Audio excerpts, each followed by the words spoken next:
back, everybody, to Move with Mika. I'm Mika, and today we're talking about mobility versus flexibility. I know you guys are probably wondering it, and I wondered it myself not too long ago. And I'm gonna give you guys a little short rundown of the definitions of both and when it's best to use them. Alrighty, so I have a couple questions for you guys first. Let me know down in the comments what you think. So I want to know if you guys focus on your flexibility more or your mobility in your workouts or after your workouts. And then when do you use each one and what are they best for in your body? Let me know down in the comments. Alrighty, so first I'm going to start with flexibility, or stretching as a lot of us like to call it. And I looked it up on the internet and I got this definition for you. So flexibility is the ability of a joint or series of joints to move through an unrestricted, pain-free range of motion. So being able to bend or stretch without pain. And I will put a little clip of the source that I got it from up on the screen so you guys can see that. That's from the University of California.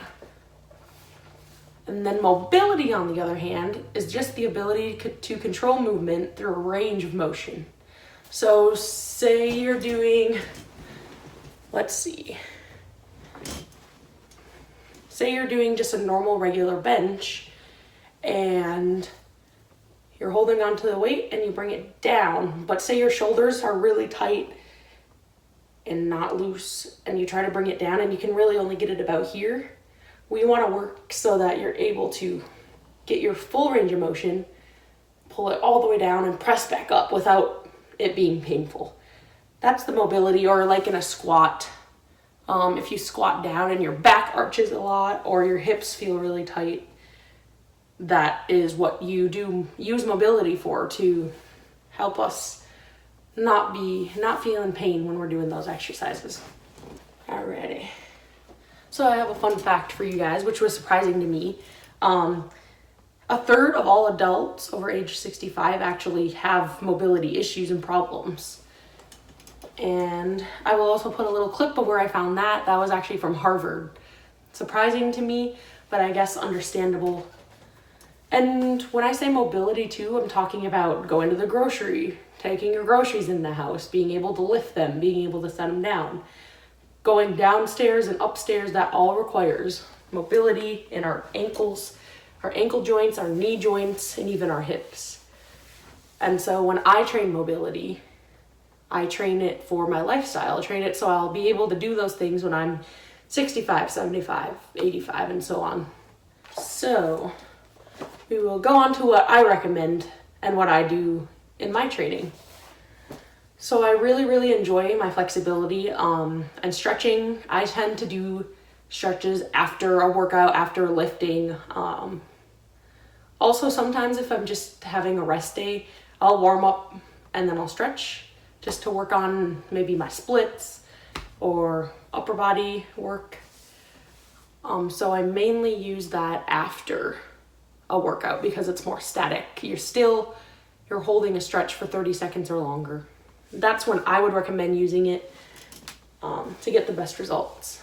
And then for mobility, you can do this a couple different ways.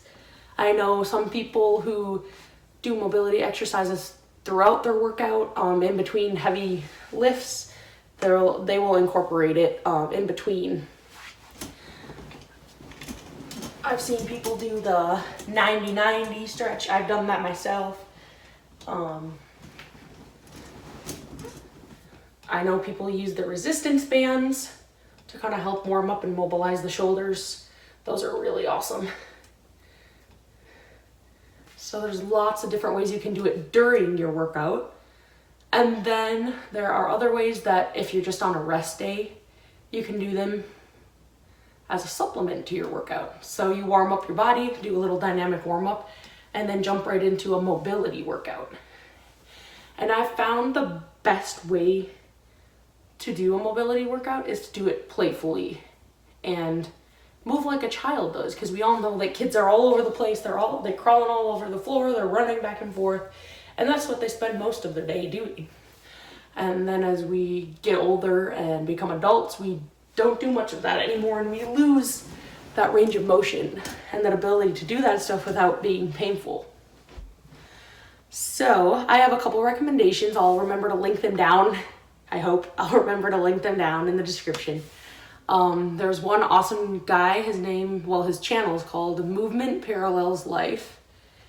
And then I also watch, let's see, what is it called? I think it's Elba Yoga Academy. And there's two ladies there who do an amazing job with really educational videos for you guys. So check that out as well. I'll just link those two down in the description and you can check them out. But yeah, thanks for watching, and I hope you learned a little bit from this, and I hope that you incorporate mobility and flexibility stretching into your routine. All right, bye.